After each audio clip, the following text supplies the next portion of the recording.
Hey friend, welcome to the Halfway to Dead podcast. I'm your host, Jen Lovell. Listen, you and I have reached that age where we are done with the bullshit. We know that midlife is our chance to flip the script and experience life on our own terms. It's time to reconnect with our higher selves and reclaim our inner peace. Are you ready with an open heart and an open mind? Awesome, you're in the right place. Hop in and ride shotgun with me on this midlife spiritual journey. Hey guys, welcome back. So today, for this episode, I interviewed Sally Garozzo. So let me tell you about Sally. Sally is a multi-award-winning trauma-informed clinical hypnotherapist, and she utilizes Rapid Transformational Therapy, or RTT. She helps women going through the menopause transition to reclaim their authenticity by helping them make sense of their past experiences. She then helps them to liberate themselves by reprogramming the subconscious mind with everything they want. She's the creator of the Menopause Mindset Hypnosis Collection, which is the world's only powerful set of hypnosis recordings specifically for menopause symptoms. And I have downloaded this and been using it. We talk about that in the episode too. She also hosts the Menopause Mindset podcast, where she interviews menopause experts ranging from all disciplines. She is really passionate about changes and transitions, and she co-hosts another podcast with behavior change psychologist Serena Simmons called What the Bleep is Behavior Change Anyway?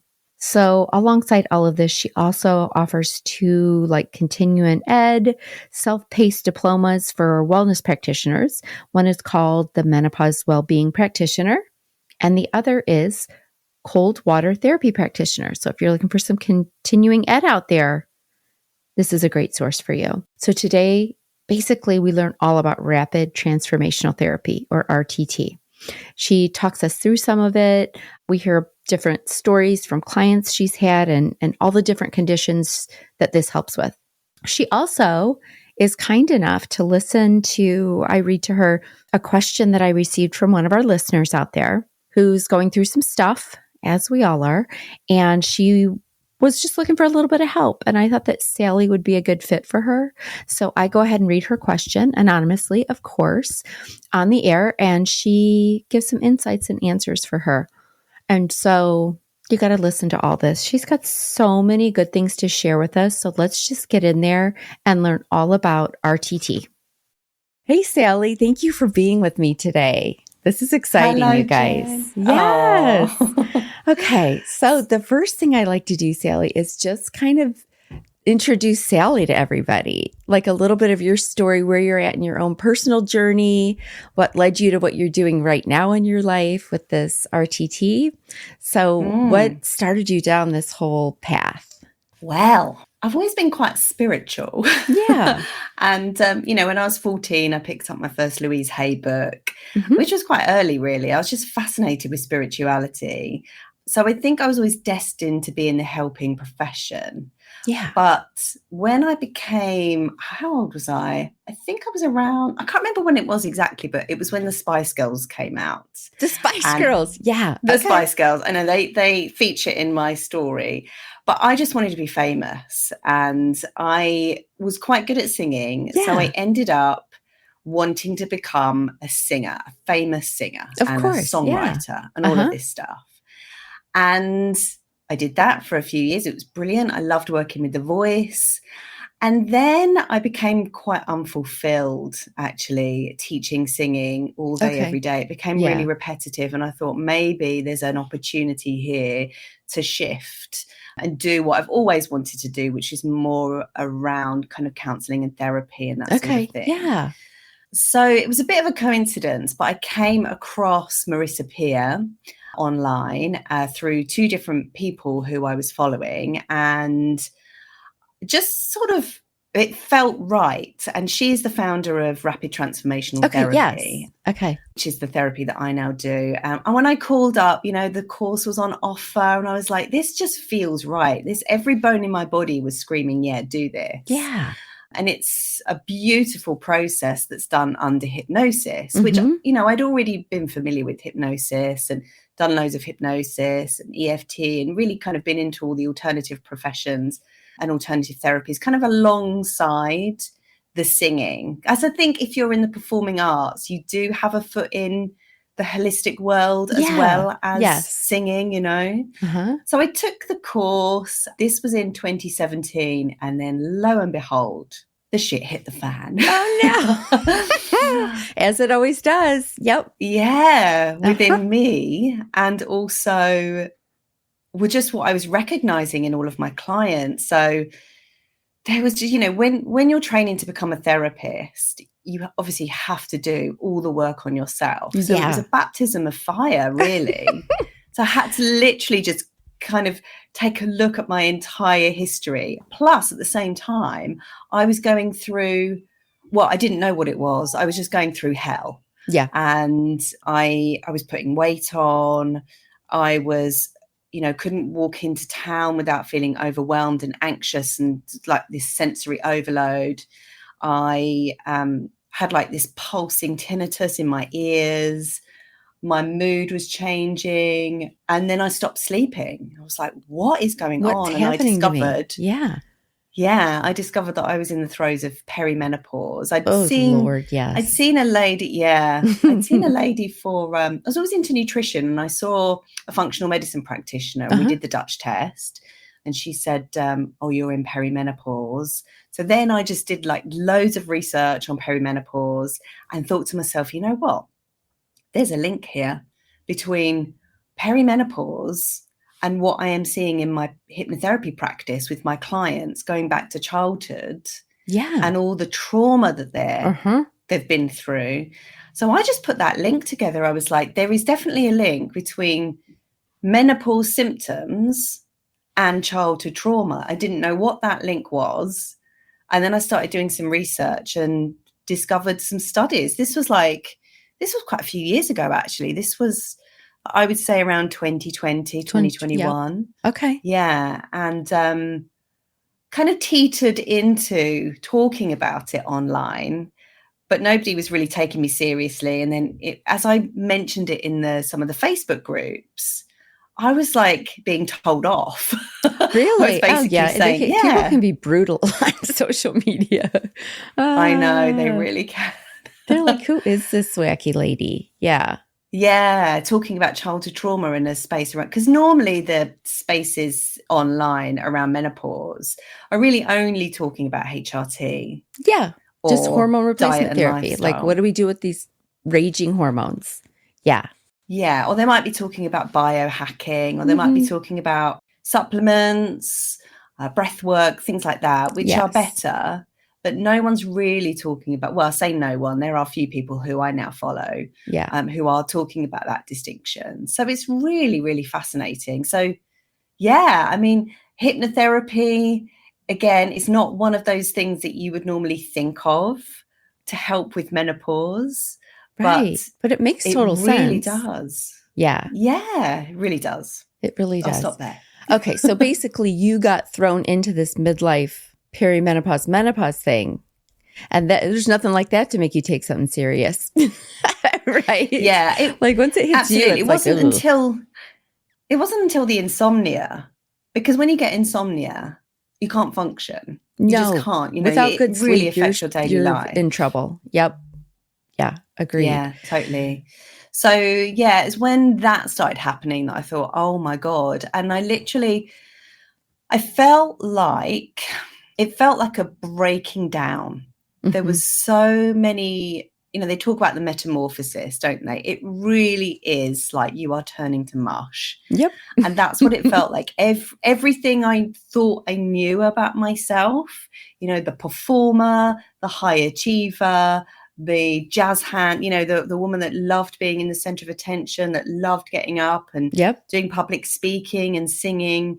God, that person just wanted to run away. She just wanted to crawl under the duvet and just not come out. And I don't think it was helped by COVID and the pandemic as well. That made everything worse because we were also isolated. Yeah. Okay. Yeah, I think that was like the nail in the coffin, like the social anxiety sort of really stepped up a notch. Sure. Well, yeah. I think we were all scared to be around other people for a while there. Yeah.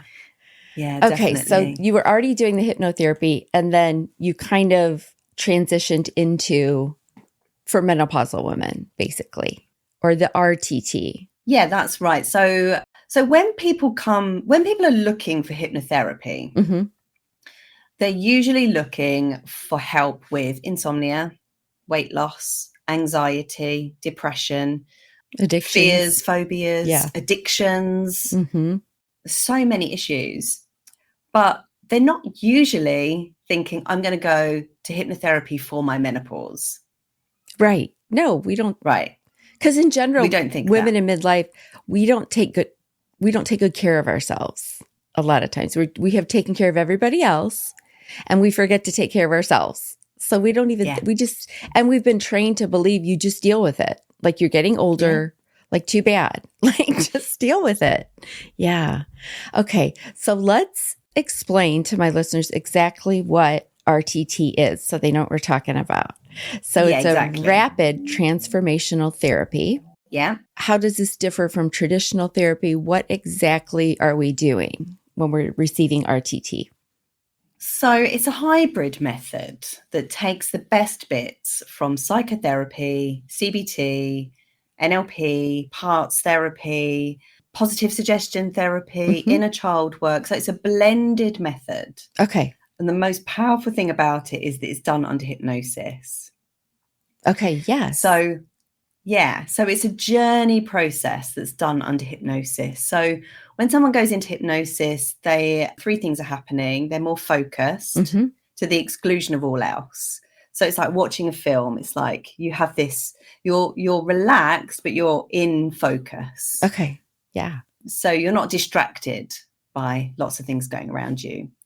You're more cognitively flexible, which means that you're more open to suggestion.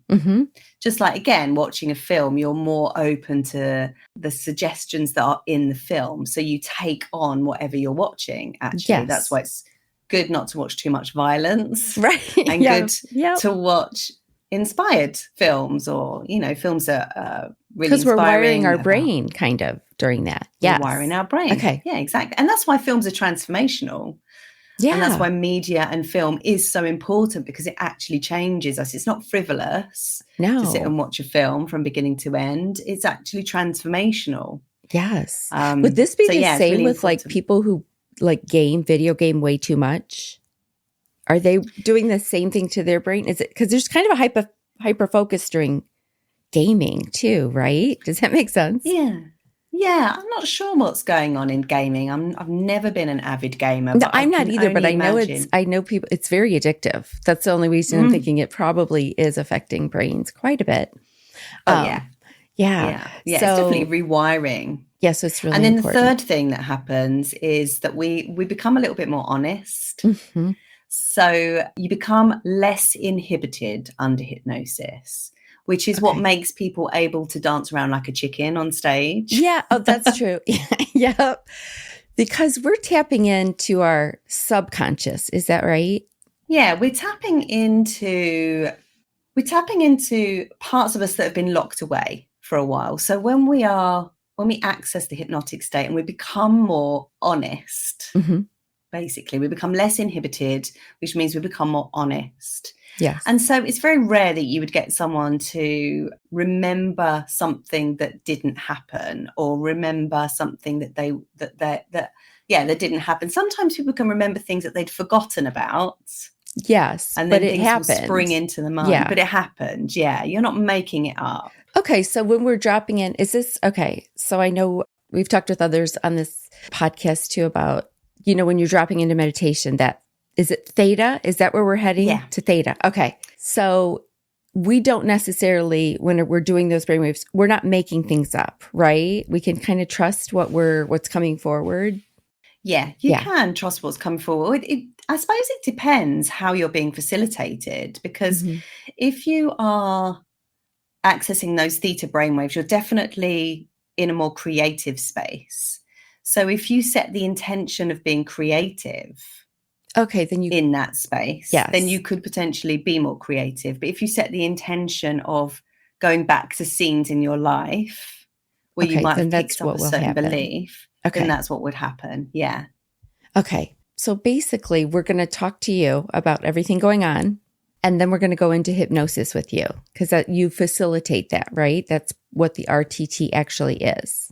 Yes. Yeah. So somebody would come with a presenting problem. As I say, they want to sort out their disordered eating or quit alcohol or whatever they've got going on people that come to see me are usually prompted by something, prompted by an inner desire to shift. To change something. Yeah, they want to change something. And so the presenting problem is always the first thing that they come to me with. And then during the consultation, which is free, by the way, I give people a 45-minute consultation. I dig quite deeply in that consultation to figure out what I think might be going on under the surface. Okay. And then it just makes our time together a lot easier when we go into the RTT session. Yeah, because you know exactly what we need to get to. Exactly. In that hypnosis. Yeah. Exactly. So it's a bit of a shortcut. It's funny because I had a consultation with someone the other day and they didn't really get the link between the behavior that they were seeing and childhood trauma. Yeah. And those people, I think, need a little bit more either counselling or therapy to get them to understand what that link is. Because there's a real, I think, if it's okay to talk about this, but there's a real, I don't want to say the word ignorance, that sounds horrible, but I don't think people really understand what trauma is. I think most people think of trauma as big T, like it's got to be a big thing. Yes. Yeah, like a war or a house catching on fire or abuse. Yes. But actually there's something called little t. And these are small traumas that happen over and over and over and over again where we're not getting our needs met as a child. Now, when you understand what needs we have as a child, you'll understand that actually so many of us have trauma and potentially patterns of complex PTSD on a spectrum from mild to quite severe when you understand it. So we have a need for safety. We have a need for love and belonging. We have a need to feel sort of connected. We also have a need for emotional safety. Yeah. Which is for our emotions to not be bypassed. We have a need for autonomy and authenticity. So those are childhood needs that a lot of us Gen Xers didn't get because we were raised by baby boomers who had to kind of stiff upper lip it and all that. Oh, no, we didn't get any of that. I feel like, so what you're saying is there are a lot of people out there who don't even realize they have those little T's that have built up. And it's a problem. You may not have, if you're listening, you may not have one big event. You may not have a big story of abuse or a big story but you may not, probably have not had all your needs met as a child. For sure. Exactly. Because we were just put outside and be home when the street lights are on. You know what I mean? Like we didn't have any parents asking them, exploring our feelings. There was no exploring our feelings as a child, right? And even if you had needs met, like you had food on the table, you had a roof over your head, you had all the things. So it seems like you had an awesome childhood, right? But then if you dig in, oh no, you didn't get a lot of attention you needed from your parents. You didn't, you know what I mean? Then you start digging into all the needs that may not have been met. So this is where that connection, when we get to midlife, because it sounds like we've stored that in our bodies. We've talked before about how we store trauma in our bodies. So talk more about how that manifests in midlife, like what you see the link doing in menopause. Does it make our symptoms worse? Because we're going to go through perimenopause no matter what. Well, stress makes menopause worse. Okay, that is a given. Yeah. Any kind of stress. So we become more sensitive to stress as we go through menopause. Okay. So because of the hormone changes, we become less resilient to stress anyway. Yes. So everyday stress feels harder as we go through menopause. Now, there's also hidden stress. And hidden stress is stress that's not been processed. So in order to be truly liberated from our trauma, we have to process it. Like our gut has to process food and then it comes out the other end, right? It has to. So if we don't process what has happened to us and it just kind of lingers. Mm-hmm. It stays in the psyche. It depends what paradigm of belief you have. It can stay in your psyche. If you believe in psychology, Yep. if you believe in energy, it stays in your energy field. Mm-hmm. If you believe in polyvagal theory, it stays in your nervous system. It stays in your cells. Yeah. And then it manifests as hot spots, hot flushes. It may manifest as aches and pains in the body, joint pain, disc disease. It might manifest as brain fog, migraines, choose your ailment. We have all these ailments, especially women in midlife who, as Gabor Mate says, we're the shock absorbers. Oh, sure. Of society. And so all of that gets stored in the system unless we process it. Now, processing might look like talk therapy, but actually for me, I think we can talk about it too much. Right. And then we wire it in. Yep. Right. Yeah. We ruminate on it. It just becomes something that goes round and round and round. And in the hypnotherapy work that I do, we kind of put a resolution on it. So I give people a recording that they listen to for 30 days, which rewires the neural pathways. Yeah. So they get this wonderful visualization, and it's totally prescriptive to them. And it's all about, what they need, and it helps them to really. So healing really is about coming home to yourself. Yes. And healing through menopause, I believe, is this big reclamation of who you are and what you need for yourself. Mm-hmm. So often what can happen is if we've been traumatized, we will create certain coping strategies. And those coping strategies are like survival responses that help us to get our needs met in the short term, but over the long term actually become the problem. So these coping mechanisms might look like, people pleasing, for example. They might look like controlling. They might look like blaming and criticizing. Oh, yeah. All of that. All of that. Yep. Exactly. So it feels like you're talking about too, we hear people say we need to do inner child work, shadow work as we're on our spiritual journey. So this is really what we're kind of talking about, digging into those things we've stored in our bodies, bringing them up to the surface, dealing with them so they're gone. Right? Because we, like you said, we don't want to ruminate. We don't want to think about it day and night, because we're kind of wiring our brains to then always think about it. Right? Okay. Yeah. I think there's a balance to be had. I think that a certain amount of reflection is super helpful, super important, but we don't want to linger there too much, because I think it can become disempowering. And I think we can end up in this victim mode if we stay there for too long. Yeah. And we know that visualization works. Visualization helps us to propel us forward, helps to dislodge that. It helps to kind of unlock stasis. So, visualization, breath work, cold water therapy, healing circles, there's so many modalities that I chop and change between. Well, yeah, because not everything's going to work for everyone. Okay. So with hypnotherapy, so I know some people get scared when they hear oh, I don't want to be hypnotized. I won't know what they're telling me to do. You're still during this, you're aware though, right? You're dropping into that theta. But you are aware, you're not flapping your arms like a chicken and not remembering. That is not what this is, right? No, it's not stage hypnosis. No. So it's the hypnotic state used for therapeutic purposes. And I say to my clients, it's not anesthetic. No. You will not lose awareness. You will be fully aware of what is happening during the process. But when you wake up, you will recognize that a lot of time has passed. So our perception of time changes under hypnosis, which is so fascinating. It really is. It is. People are, I don't know. Have you ever been hypnotized? I have. Yeah, I have. Yeah. I've done have you heard of QHHT?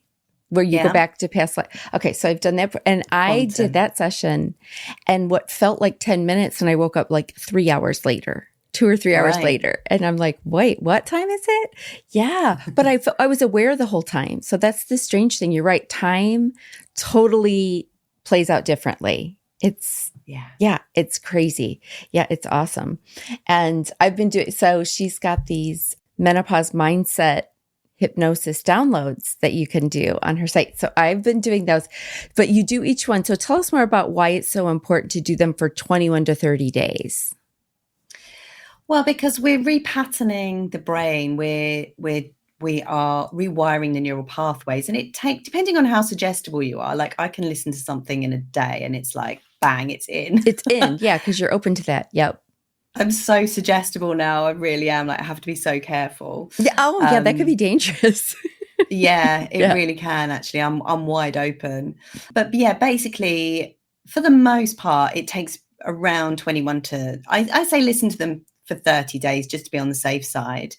But so I've got these, it's called the Menopause Mindset Hypnosis Collection. And within the collection, you've got 5 different hypnosis recordings. Yes. One is called Ignite Your Libido, Sail Through Menopause, Clear Your Brain Fog, Cool Your Hot Flush, and Release Your Joints. Yes. And because of the power of visualization and the power of, positive self-talk, we can really affect our physiology just by the thoughts that we think, by the pictures that we have in our mind, by the words that we hear. Mm-hmm. And so these recordings are really designed to do that, to help alleviate some of the most horrid menopausal symptoms. And I wish I'd had these recordings actually at the beginning when I was starting to go through some of the real kind of tumultuous issues. Yeah. And yeah, I think they're really good. They're really unique. People have had the most incredible responses from them.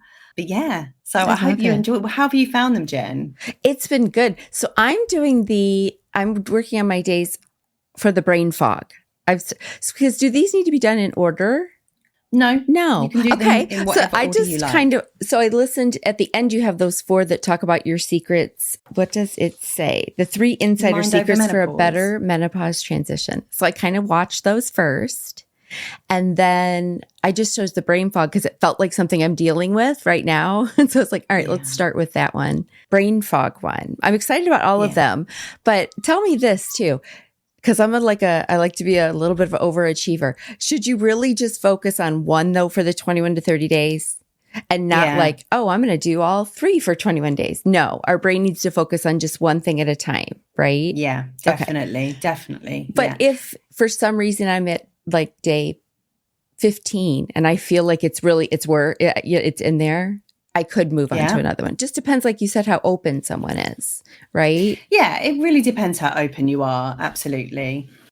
Okay. So that's the menopause mindset, because RTT isn't just like if you're listening now and you're like, well, I don't have any menopause or perimenopause going on. It's good for so many things, right? Just to rewire anything in your brain. So, and you have a bunch of different ones you can download. But the nice thing about actually doing a session with you is it will be specific to what you need, correct?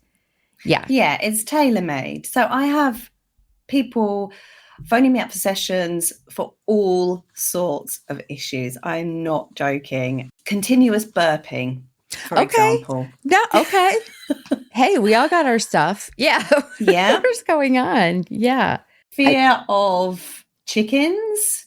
Okay. Yeah. Fear of driving, fear of travel, OCD, body dysmorphia. I mean, I'm not limited to working with menopausal No, because people. On your website, you have a lot of different testimonials from people.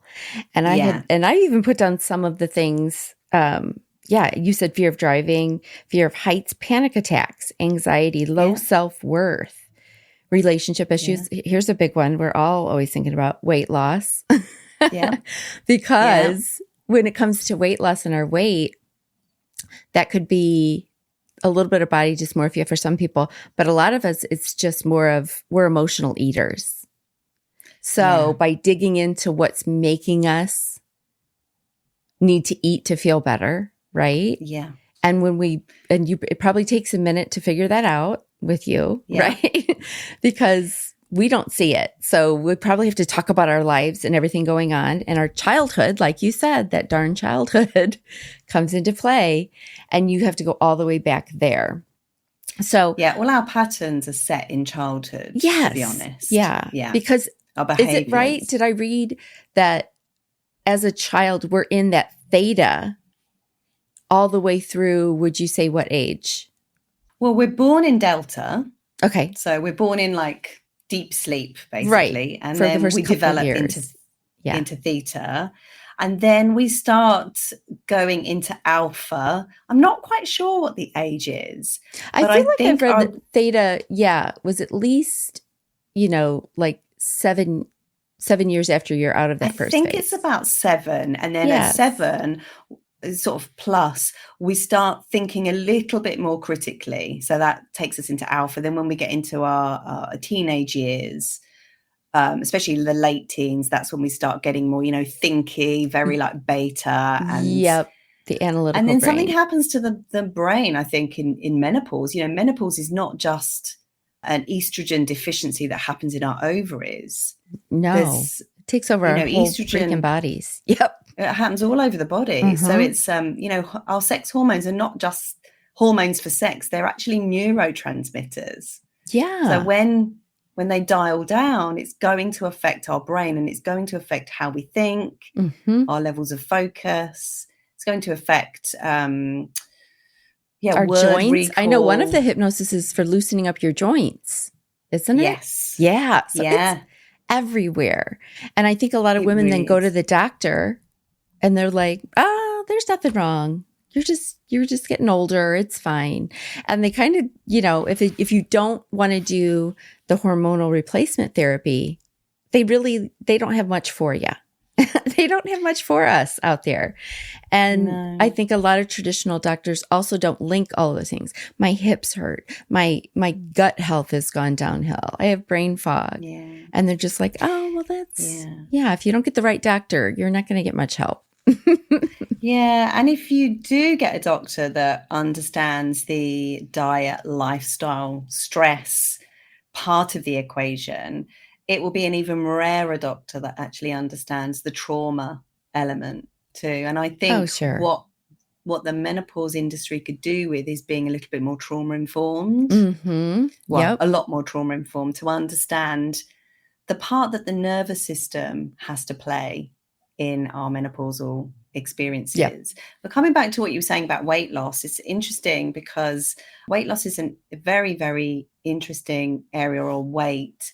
And for women who have had quite chronic issues with their weight over time, can be linked to sexual abuse, actually. Absolutely. And the idea of, I don't want to be attractive anymore. So subconsciously, the behavior is created. I will put weight on to make myself unappealing to this person who is, violating my boundaries.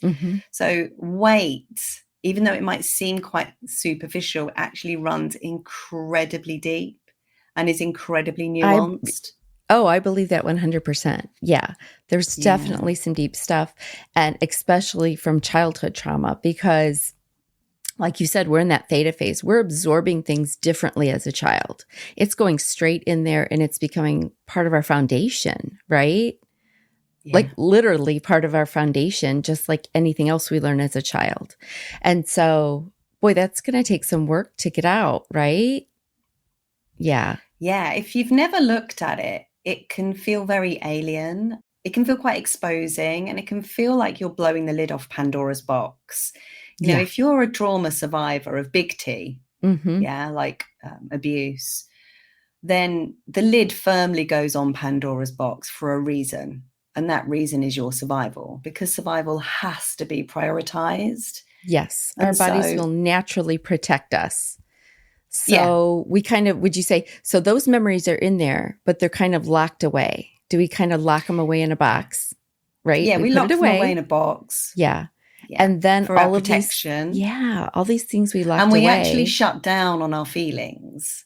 Yeah. So we become, I mean, it's incredibly nuanced for everyone, but the pattern that you see sometimes in big trauma survivors is this functional freeze. So it's where the brain goes, no, that's too much. We're going to pop that in a box over there, put a lid on it, and we'll pop you into fight flight mode so that you can survive. And then you kind of get jammed up in that fight flight mode. And you become hyper vigilant. Yeah. And then what will happen is eventually your body will take over and throw you into a burnout situation, which is what happened to me. Me too. And then you go in this kind of boom and bust sort of cycle of hypervigilance and burnout until you decide, you know, I need to change this behavior. Where's this behavior come from? Yeah. And it might not be big T. You know, I was raised by a dad who had very high expectations. There was no abuse, there was no neglect. And in fact, I thought I had the happiest childhood. Okay. Right until I was like 40, probably about 40. 40 was the crux of it, actually. Yeah. At my 40th birthday. And then I started to recognize the patterns, which were incredibly insidious, actually, running through my childhood. And you didn't even realize it until you dug into that. No, because on the surface, it looked like you had a great childhood. Right? Only child, spoiled. I mean, and this is the thing when people, there's like a red flag in the perfect childhood, actually, because it can involve things like enmeshment, where the parent and child become too close and they're too enmeshed and they can't. Probably for you, especially since you were an only child. Yeah. Yeah.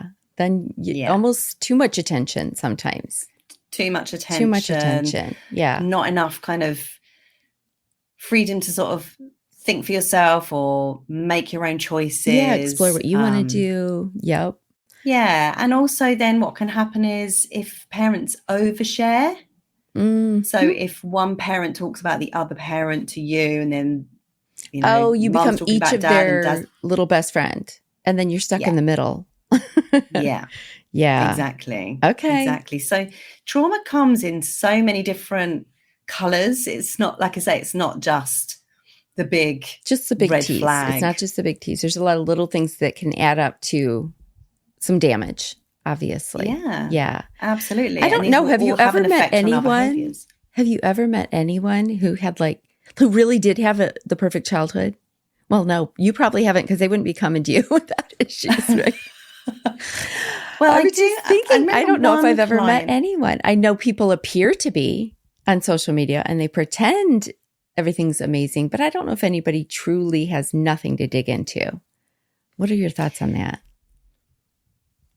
I think it's all relative depending on the paradigm that someone is existing in. Yeah. I think multiple realities can be true at once. And I think if someone can't see the childhood link, then maybe doing work on their childhood wouldn't provide any particular meaningful results to them, because they just don't exist in that sort of paradigm. I suppose it's like trying to address this is a really weird way of putting it, but it's like being a Jew but trying to address your problems as if you were a Christian. It's like it wouldn't it's not going to connect in your mind. Yeah, it's not going to help. It's not going to connect. You're not going to connect.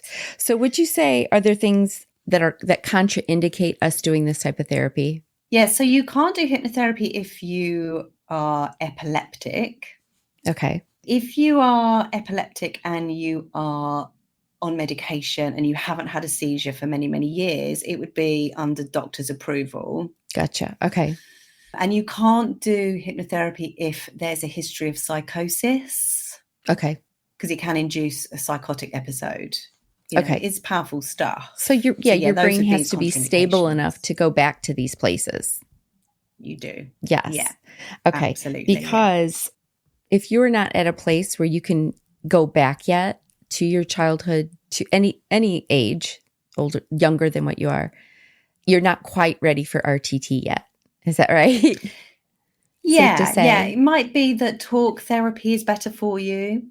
Having said that, talk therapy can be quite triggering for people who don't have a good regulated nervous system, because the thing with talk therapy is when you're bringing stuff up and you've only got 50 minutes in the session, you have to leave. If there's not enough time to kind of close the loop, you're left with that loop open, and then you kind of have to process it yourself, journal it yourself, maybe talk to a friend. Yeah. What I love about RTT is even though we do go back to scenes in your life, which Mm-hmm. can provoke feeling, Yep. that's a good thing, because first of all, it's being processed. Mm-hmm. So you're having a good cry and you've got your eyes closed. You can have a good cry. You can let it all out. Mm-hmm. We close the loop on it because we finish the whole thing off by creating the recording for you at the end and getting you to declare in the session, that's not me anymore.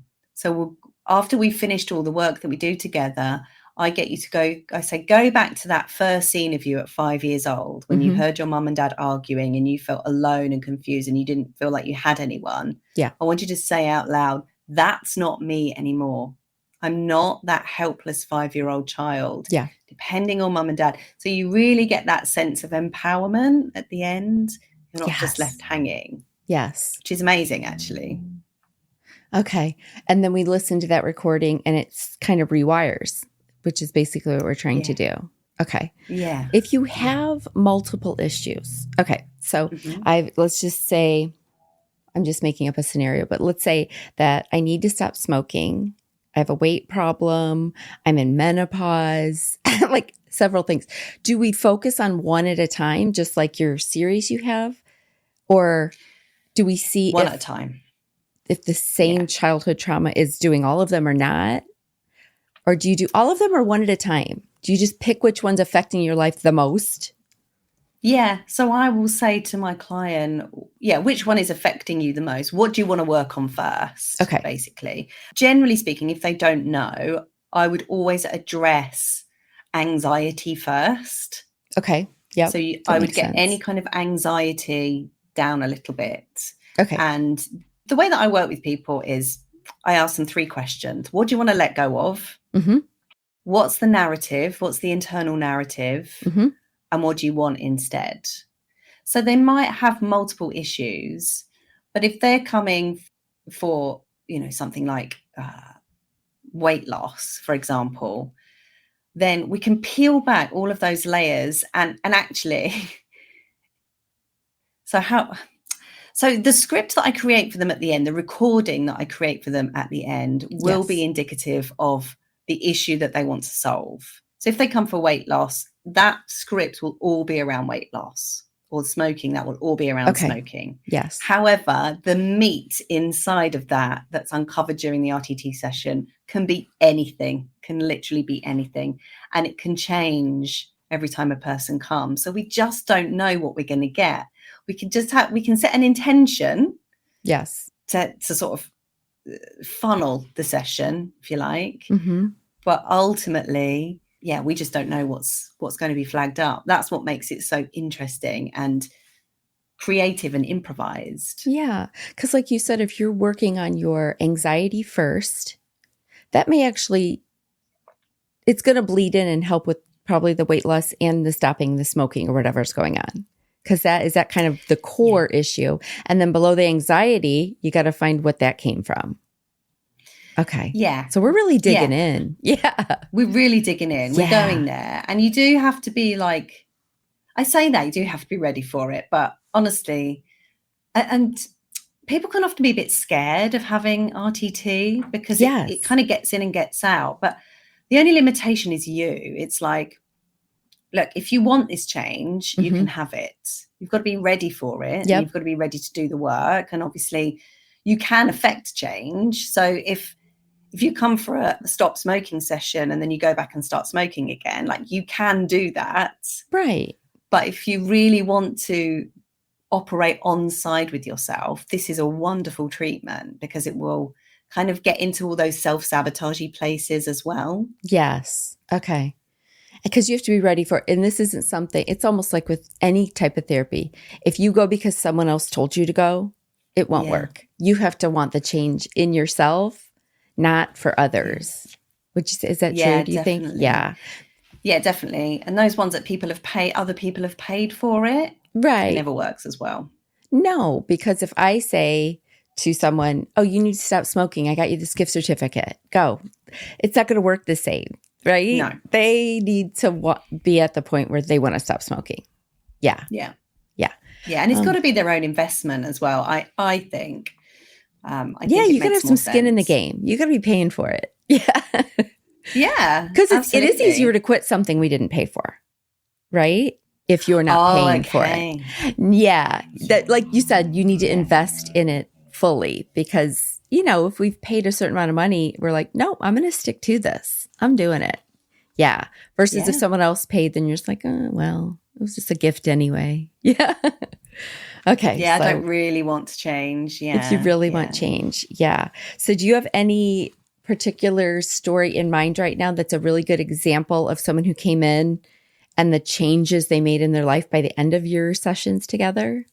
Does any particular, obviously. Yeah, actually a recent one, a lovely lady came and this was done via Zoom because she was kind of procrastinating and wanted to get up a lot earlier and she just didn't feel like herself. She felt like she was existing in someone else's body, in that she just couldn't get motivated to take care of herself. Yeah. And then like a few days later, I had a message from her saying, oh my God, everything has changed. I'm now getting up early. I'm exercising. I'm feeling motivated. I'm setting boundaries. And I think the wound, I can't remember. I tend not to remember the scenes that people go back to. But I think the crux of it was she just felt like she just didn't feel seen, and she didn't feel like she was important. And so, you know, if you're carrying that wound with you, then you're not going to put yourself first at a time when you really need to. Well, you'll go. A lot of it is like not being able to listen to your body. I see this so much in women who have experienced trauma, or they've been raised by maybe a narcissistic parent or a needy parent or a parent with like a mental health issue, where they've had to always put the parent first. Their needs get bypassed, their emotional needs get bypassed. Yeah. And they get used to they get so used to tuning into other people that they forget how to tune into themselves. Yeah. That sounds like a lot of midlifers even. That's the things we start to realize. Because if you were putting everything into your parents, and then we all of a sudden transition straight to putting everything into our partner or our children, we really never focus on ourselves, like at all. No. Yeah. So it's tricky to do that now. Okay. So whatever we're dealing with, we got to go back in time, is what I'm hearing. We have to go back to our childhood, a young adulthood, and that's where a lot of the problems lie, would you say? Yeah. It's the first port of call, definitely. Okay. I mean, you know, I used to be big into the law of attraction and spirituality. It was my first foray into this world, and positive affirmations and, you know, thoughts become things and manifestation and all of that, which is wonderful. But I had no freaking idea. I had no idea about why I was the way that I was. I had no idea about my patterns, my templates, my kind of automatic, my self-sabotage. I just kept trying to push through, push, be better, do more, have more, you know, like just overcome. And, you know, like think better thoughts, which is all well and good. I do believe we should think better thoughts. Yeah. But if you don't know where they come from, if you don't understand, you're not going, I don't know, you're not going to be very forgiving of yourself. You're going to constantly blame yourself when things don't work, when the affirmations stop working. Right. You're going to think that you're the failure. It's your there's problem. Something defective in you. So I think it's really important to understand why, so that you can validate yourself. But again, you don't want to linger there for too long. No. Once you've understood why, I think it's important to then start adding in the psychological changes, the affirmations, the visualizations, the intentions, and doing the hard thing. You know, behavior change is hard. It's hard. Yeah, this is no walk in the park. And I don't want people to think they're going to do one like hypnosis and be just fine. No, because like you said, you've got to work on it for 21 to 30 days. And it takes, you have to get to the point where you even know what to put in that hypnosis for them, right? Yeah. Yeah. So it's a process, and it's not just about menopausal symptoms, right? It's about just everything, because I think our bodies do catch up to us around this age, and everything that we stored starts coming out in health problems, both related to menopause and not. Yeah. It will get our attention. Yeah, definitely. Yeah, it really will. And actually, something else I just wanted to mention. I see a lot of clients around driving anxiety. Okay. Which comes up a lot at menopause, actually, and midlife. Yeah. Really? Okay. So it's just more, what do you think that's based in? More fear? Well, I think can be down to not believing in yourself. Okay. So did a client recently who had quite, father and a mother with very high expectations. Mm-hmm. And she was always the person who, was expected to do really well. And then if she didn't, there would be consequences. Mm-hmm. And so there was always that living in fear. And of course, when you're driving, you do have to be quite switched on. So you actually have to be quite, so in the fight flight mode, not quite in fight flight, but you have to, there has to be a certain level of arousal. Yeah. You have to be aware. Yep. So, and if you're linking that state to fear because of the past. Yep. I mean, being in fight flight mode, it's not inherently unsafe to be in fight flight mode. No, we need it sometimes. To be in fight flight mode. Yeah, we need our it. anxiety. Mm-hmm. But if you're linking that sensation to fear because of the past, then any kind of situation that triggers that fight flight mode has the potential to make you very, very anxious. And then when you get beyond a certain threshold, you may go into freeze or shut down, which obviously on the road you don't want to do. No. Nope. So that's why it can be quite, it can be, what's the word I'm looking for? It's something that needs a solution. Oh, for sure. Yeah, because that can turn into panic attacks for many things, not just driving.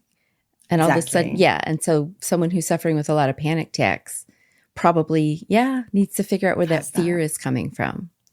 Yeah, and know that actually feeling it is, I know it's unpleasant. It can feel quite unpleasant, but it doesn't, it's the way we link things, because there are some people that will take that fight flight mode and they will love it and they will become adrenaline junkies. Okay. From it. They'll chase it, right? Right. But so it depends on our history, on what we've experienced as to how we relate to that fight flight mode. Yes. And for a lot of us, it's not a safe feeling. No, for most of us. Yeah. Oh my gosh. Okay. So I have one of my listeners wrote something into me. I'm not going to say her name, but because I did email her back and ask if it's okay, but I'm not going to use her name anyway. I don't know her personally, but she wrote it and I want to read this to you and get your take on it. And maybe you have some advice for because a lot of people might be in her boat. Okay. So this is what she wrote to me. I started my spiritual journey after my mom died in 2018. Shortly after that, a 4-year relationship I was in ended. For a year, I made such progress and felt the best I've ever had in my life. Then my ex came steamrolling back into my life and destroyed me when I rejected him.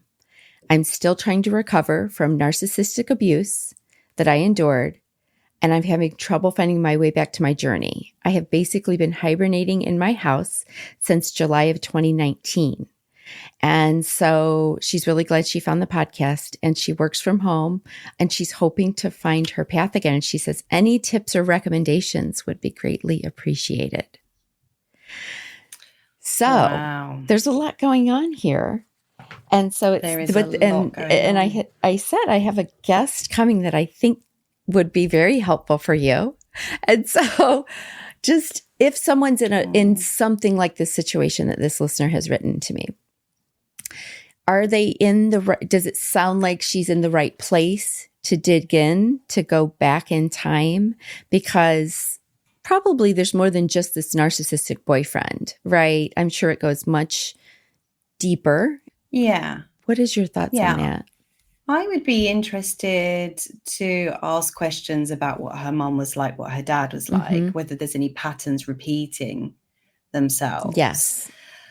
But in order to come back from something like that, I mean, it's a grieving process that you have to go through, for sure. I mean, there's a real sense of loss. It's paradigm shifting. You know, when we go through narcissistic abuse and we recover, or when we're going through the recovery process, we have to sort of look back at all of those things that happened to us and reapply the pieces of the jigsaw, knowing what we know now about ourselves, about narcissism, narcissistic abuse. I would recommend she follow Dr. Ramani. I can't remember her surname, but she's got a podcast. She's got a book out called It's Not You. Okay. And it's incredibly validating. Okay, good. This book about narcissistic so that'd be a good abuse. one for us to listen to. Yep. Yeah. And I really do think that the invitation in all of this, again, is coming home to self. Okay. Yeah. And coming home to you and your own. Who are you? Who are you now? Yes. Because depression, anxiety, fear really comes down to lost connection with self. Okay. We lose our connection to ourselves because when we're children, we have to give our power away. Yes. To the adults around us. But healing is actually learning how to re-empower and you know, asking lots of questions. What do you like? Yes. What do you need? Is it a hot bath? Is it, you know, how do you respond to chocolate? How do you respond to cake? What does your body do when you give it sugar? How does it feel when you eat a melon? What's it like when you watch a certain type of TV program? Or, you know, how is your body responding? It's building this relationship to yourself. Okay. And so knowing that whole that mind-body connection. Broken. Yeah. Knowing that you are not broken, and that any feeling that you're feeling it for a reason, because your body, mind thinks you, I say body, mind, like they're one of the same. Your body thinks you need it. Yeah. So your mind and body has this interesting belief that you need to have, you know, whatever problem that you're experiencing. But of course, you have to come around to your way of thinking in the end. Yes. So it really depends where this person's at. Maybe there's more grieving to be done, or maybe there's more jolting into action that needs to be done, more reclaiming of power. Because sometimes I think we get set in our patterns. Like she says, she hasn't left the house much, you know, since 2019. I think, and then all of a sudden that fear does take over, right? And it's hard to get back out there and start being around people again. And because you're just probably afraid that the same cycle is going to repeat itself. And it might if you don't do the work. Yeah.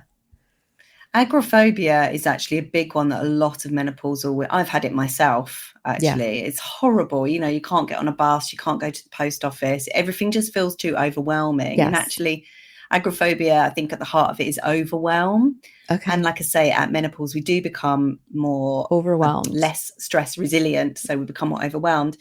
But all therapy is exposure therapy. So you have to, first of all, you have to get yourself to a point where you feel ready to expose yourself. Yes. By that, I mean, walk around the block or go to your local. Slowly. Yep. Slowly. You know, and there might be days when that's not possible, and that's okay. Maybe instead of going out, maybe phone someone, because actually talking to people is so important for nervous system regulation. If you're not talking to people, the likelihood is you're going to feel very unsafe. Okay. Now, you might feel too unsafe to talk to someone. Yes. But you have to break the cycle somewhere. You have to start somewhere. And that might be really low and really slow. That might be a 5-minute conversation with your doctor. That might be a hello to your neighbor. Just something to get those facial muscles moving, because it's linked to the ventral vagal branch of the parasympathetic nervous system. Okay. Speaking and talking and communicating and listening. That's why we feel good after conversations, providing we have the capacity. So after some conversations, we can feel burnt out, you know, because we haven't got the emotional capacity. So we do have to work on our capacity, which means building up lots of tolerance, to stress, lots of hot baths, lots of massages, lots of rest. Yes. But then there comes a point where we have to expose ourselves to stress. Mm-hmm. We got to get out there again. Yeah. Got to get out there again. Yep. And I like that talking on the phone first because, talking on the phone and then maybe like FaceTiming because you're seeing someone, right? There's some little steps to be had until you're actually out there in the world. And I think COVID probably really messed with a lot of people too, because if you had a tendency to want to kind of hibernate, like, you really did it during COVID. Me too. Yes. I mean, I'm even in the habit of like picking my groceries up, not going in the grocery store anymore. It's just little things like that where we've disconnected from things that we used to do and see people and talk to people. And now we're just pulling our car up, like put it in back. Yeah, exactly. And those little conversations that you have with the lady behind the counter or the checkout person, they are incredibly important. Yeah. Never underestimate the power of small talk. Just small talk. Yep. Just a tiny little compliment or monumental. Anything. Yeah. Yeah. Yeah. So baby healing. steps, as with anything. Yep. Baby steps. And we got to go back. We got to go back. Darn it. We got to go back. We hate going back. We got to go back to our stuff. Yeah. Yeah. We've got to unpick it. We've got to take off the lid, really. I mean, even survivors of big trauma will tell you that the only way they got to the other side was by having a good enough therapist to handhold them through that process of taking the lid off and looking at it. And it has to be done in a titrated way, in a way that is just not low and slow.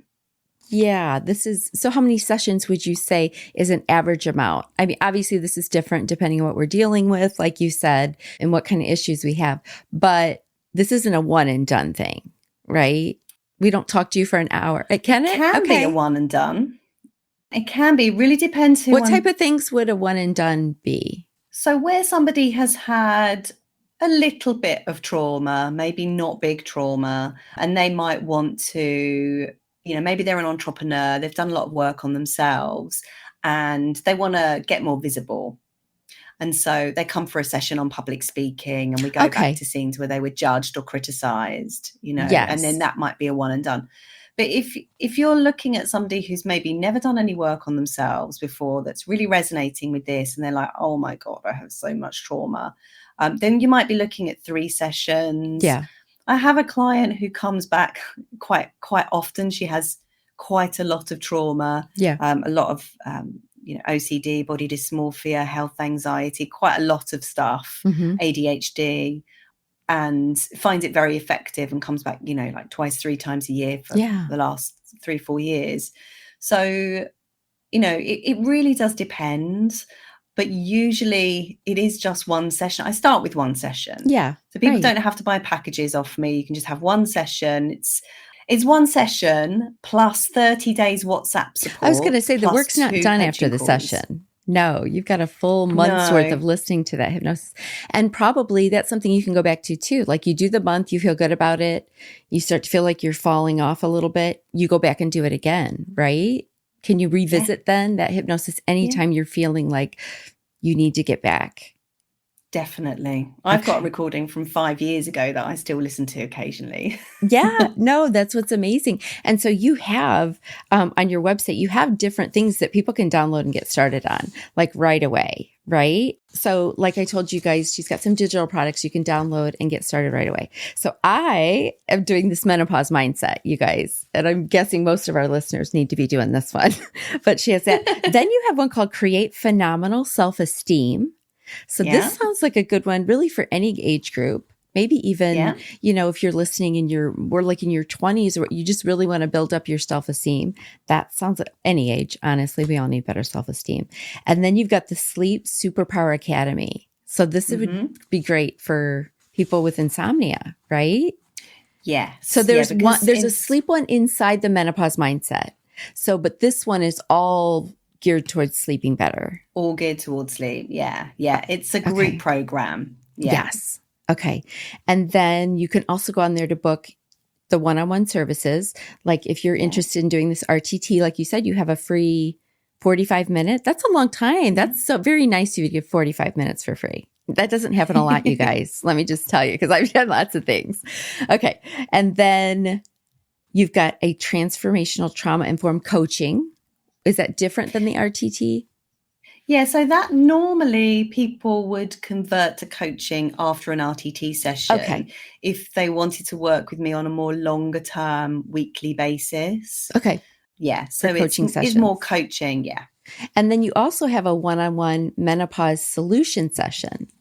So the other menopause mindset you download and you do those on your own. You listen to the hypnosis, and she explains everything, like I said, in some of the episodes.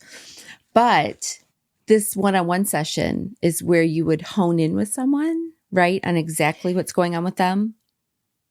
Yeah, so it's for somebody who's perhaps not sure if they're going through the menopause. They want a little bit more clarity about, what should I be focusing on in terms of my menopause and what can I do to help myself feel better. So it's a 90-minute session. You fill out a really comprehensive form before we work together so that I can get a really good idea of you before you come. Yes. I can tune into you. And then during the session, you'll be talking to me, I'll be asking you questions, and I'll be offering sort of solutions. Not quick fixes, but like quick wins. Yeah. Quick wins that you can like get in, mindset changes that little you can changes. Kind of get in and get out again. Yeah. Yes. And then I write everything down on a PDF so that you don't forget, and then send that to you. So you've got like a little PDF document of the conversation that we had.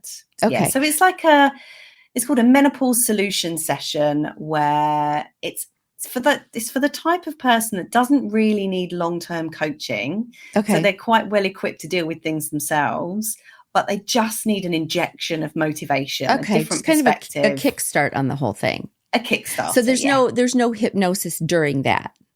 No, that's just a one-on-one kind of a coaching session to go through what's going on. Yeah, like an intensive. Yeah. Okay. And then from there, maybe you'll transition to the RTT if things come up, or maybe you'll download, the hypnosis part of it then. Yeah, exactly. I love that. Exactly. And then you have some master classes. So tell me about these master classes you have on there, because you have one called From Disordered Eating to Intuitive Eating. What is that one all about? So that's all about redeveloping your relationship to food. Okay. So we have a big culture in the West. The diet industry is rife with, faddy diets. Oh, yeah. And many of us have been on these diets. I think I've been on every one. Yeah, me too. Me too. And it wasn't really until I learned to listen to my body and reject diet culture that my weight started to normalize, and my weight's kind of pretty much the same. I don't really fluctuate. Yeah, you're much. stable. That's where we all just want to get to. A good weight that we can stay at. Stable. Yeah. Exactly. So that's all about that. It's an hour long. If you just, again, want a little boost. I have one about sleep optimization as well. Yes. Which, again, is if you don't want to do the big group coaching program and you just want a bite-sized piece of info, and I just kind of give it to you straight. It's like, here's the information, no fluff. Right. Here's what you got to do. Yep. Yeah. And then the other one is about nervous system regulation. Hack your nervous system for a greater well-being. Okay. So it teaches us how to hack our nervous system, I'm assuming. Yeah. Yeah, so it's taken from the biohacking principles. It shows us how to upregulate our nervous system and downregulate our nervous system. So there are certain practices that we can do that will jolt us and wake us up. And there are certain practices that we can do that will help us to rest and, get more into that rest and digest so that mode. that masterclass goes through those biohacks, those things that you can do. Yeah, right away. Yeah. Exactly. Okay, perfect. And then you also, for any practitioners out there, you have a couple different, and these are both accredited, right? Accredited, insurable programs. And one is on cold water therapy, if you want to add that into your services. And the other is actual menopause well-being. So if there are any practitioners out there who want to start doing more of a focus and learn more about dealing with women in menopause, that's a great one, right? Yeah, Yeah. exactly. So these are 2 courses that I created. It's a bit of a long story. I won't go too much into it, but another company asked me to create the menopause course. Okay. They sold it on their website, and then we completely fell out. And Okay. Yeah. yeah, I'm not going to go work there. out. But Yep. so I repackaged it and improved it, and I now sell it on my website. So it's basically for, yoga teachers, beauty therapists, spa managers, holistic practitioners, anyone who wants to show that they are menopause informed. Okay. And it will take you through, estrogen dominance, histamine intolerance, why we need to do the deep work, what happens to our organs as we go through menopause, all of that sort of stuff, what's actually happening to the hormones. Which I feel like everyone needs to learn all this for us. All the practitioners need to know about this midlife thing because it's a doozy. Yeah, it hits us hard, doesn't it? Darn it. Yeah. And so many of your clients are going to be menopausal people that need a specific type of handling. Yes. And a specific type of awareness and a specific type of conversation. Yeah, absolutely. So it is really important. Yeah. Yeah. Okay, so you have tons of stuff on there. So good. And so you're in the UK. I mean, you guys can tell she's got this beautiful accent for everybody here in the US with me. I have UK listeners too. So you sound totally, but for me, this is a benefit because I love your accent. Like, you know what I mean? I think it's amazing. So you guys, and you do Zoom sessions so you can line things up no matter what time zone people are in. Because you are UK, so you're ahead of us. So morning, because it's morning for me, you guys. And for her, it's afternoon. She's finishing her day up soon. Yeah. And we're just getting started here in the US. Okay. So do you have anything you want to inspire us to head on out in this midlife journey? Is there one thing we can all do right now to make it better? Just change our mindset around what menopause actually is. Like, menopause is not, it doesn't have to be this doom and gloomy, full of symptoms. I mean, I'm not going to lie, it's tricky, but it has so much gold to offer us. And I am so looking forward to being postmenopausal. I'm currently I think I'm in my menopausal year. I haven't had a period since March. So fingers crossed, this could be my year.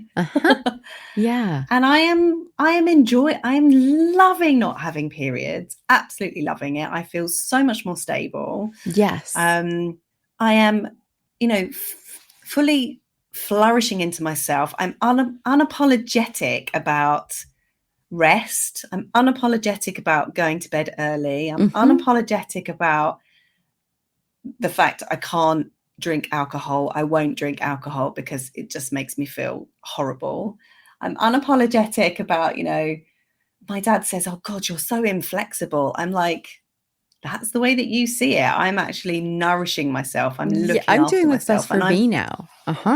I'm setting boundaries. Yes. And obviously he's not used to that. So, well, no. And so, like you said, we're at the age now where it's like, no, I don't care what other people think about me anymore. I know I have to go to bed early. I know drinking's bad for me. I know, all these things. And so we're just doing it. We have to take care of ourselves. Right? Yeah. And I'm sure the bottom line. I will come out the other side. And, if I want to take up raving again, because my nervous system has that level of resilience, then that's cool. But if I don't, that's cool too. Yeah. Wait and see what's coming. Yeah. You just have to, rave a little earlier. Yeah. Morning raves. Morning raves. Yeah. We should start that for us midlifers. We need to just have a good time earlier in the day. And then go to bed. And then go to bed. That's what I want to do every night.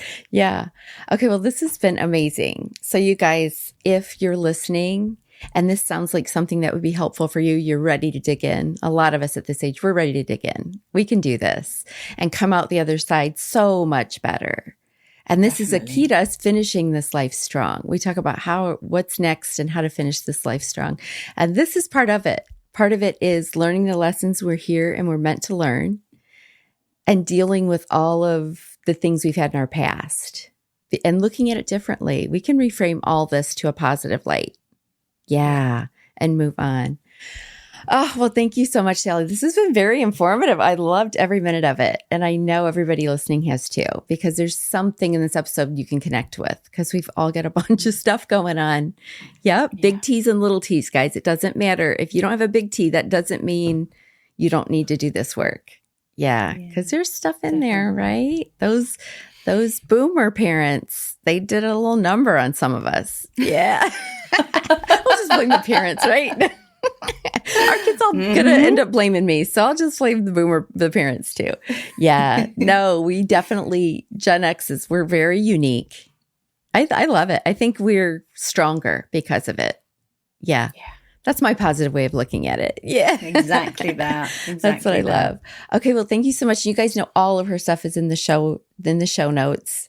And like she said, she's got an introductory where you can sit and talk with her to see if this is right for you or not.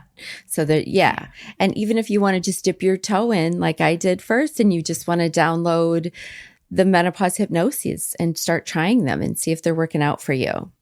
That's a great way to get a start too. That's what I did. But now I'm thinking after talking, like, no, I'm going to need to dig in deeper with Sally here. Yeah.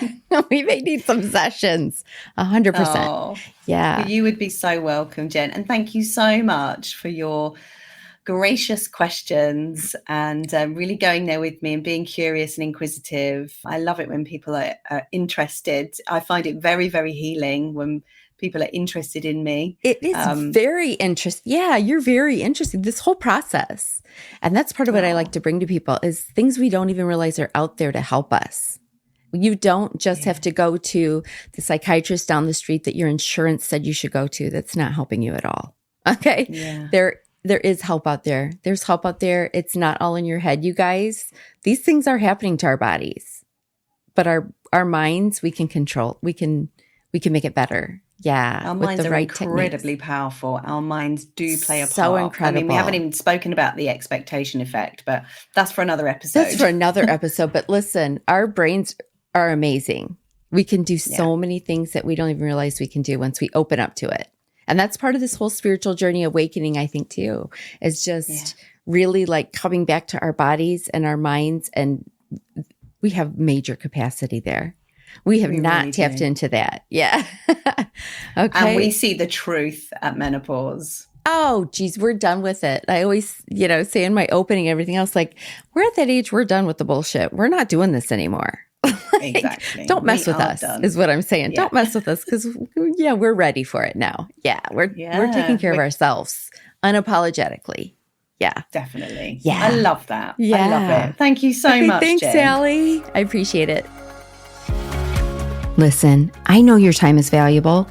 And right now, I'm feeling super grateful and totally humbled that you chose to hang out with me today. If this podcast resonates with you, could you do me a solid and hit that subscribe or follow button? That's going to help you out because you're never going to miss an episode. And it helps me out because you're never going to miss an episode. And if you have like 30 seconds more, could you leave a 5-star rating and maybe leave a kick-ass review? Thank you so much, and I can't wait to continue our journey on the next episode. Oh, and I can't forget the fine print. The legal jargon. This podcast is presented solely for educational and entertainment purposes. We're just two friends on this journey together, and this podcast is not intended as a substitute for the advice of a physician, professional coach, psychotherapist, or any other qualified professional. You get it. See you next time.